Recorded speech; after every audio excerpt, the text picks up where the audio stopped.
আমি যদি এই মুহূর্তে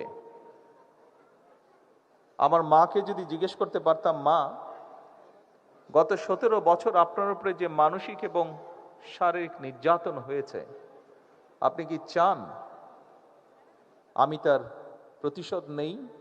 কারণ সেই এক মিনিট আগে, এখন আমাকে কথা বলতে দিতে হবে।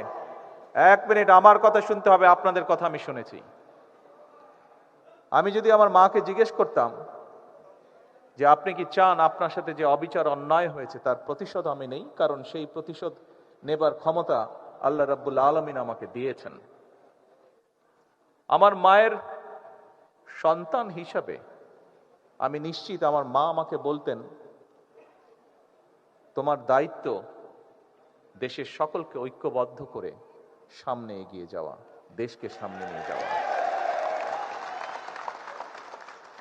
আমি যদি আমার ভাইটিকে জিজ্ঞেস করতে পারতাম যে তুমি কি চাও তোমার সাথে যে অন্যায়, যে অবিচার হয়েছে, যেভাবে তোমাকে মৃত্যুর মুখে ঠেলে দেওয়া হয়েছে, যারা এর জন্য দায়ী তাদের বিরুদ্ধে আমি প্রতিশোধ নেই, কারণ সেই ক্ষমতা আল্লাহ আমাকে এখন দিয়েছেন।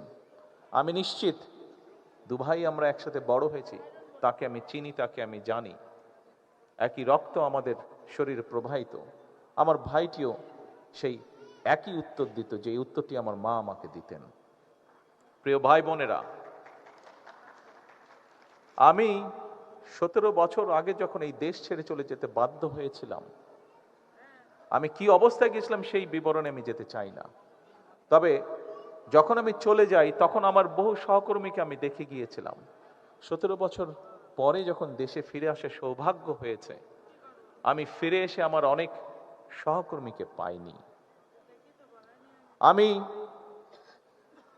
জুলাই আন্দোলনের আগেও আমার বহু সহকর্মীকে দেখেছিলাম, ছাত্রদল সহ, আমার বিএনপি সহ আমার দলের বহু নেতাকর্মী, বহু সহকর্মীকে দেখেছিলাম, যাদেরকে 5ই আগস্টের পরে আমি আর পাইনি, কারণ তারা পৃথিবীতে নেই।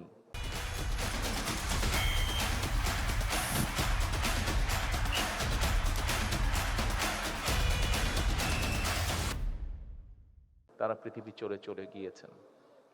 আমি 17 বছর আগে যখন এই দেশ ছেড়ে চলে গিয়েছিলাম বাধ্য হয়ে, তখন আমার বহু সহকর্মীকে দেখে গিয়েছিলাম, সুস্থ সবল এক তরুণ যুবক।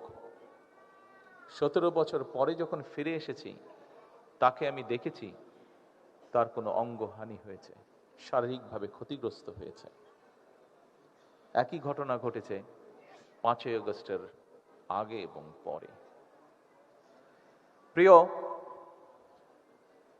সকল উপস্থিতিবৃন্দ, জুলাই শহীদ পরিবারের সদস্যবৃন্দ, জুলাই যোদ্ধাবৃন্দ, স্বৈরাচার বিরোধী আন্দোলনের সকল যোদ্ধাবৃন্দ যারা এখানে উপস্থিত আছেন, দেখুন, আপনি যখন স্বৈরাচারের বিরুদ্ধে জুলাই আন্দোলনের আগে, বিগত এক যুগে এবং জুলাই আন্দোলনের সময় মাঠে নেমেছিলেন, আপনার উদ্দেশ্য, লক্ষ্য কি ছিল? আপনার উদ্দেশ্য ছিল এই দেশ, এই দেশের জনগণ, এই দেশের মাটি, এই দেশকে এমন একটি দেশে রূপান্তর করা যেখানে মানুষ তার অধিকার, তার যোগ্যতা সবকিছু নিয়ে সম্মানের সঙ্গে বেঁচে থাকবে।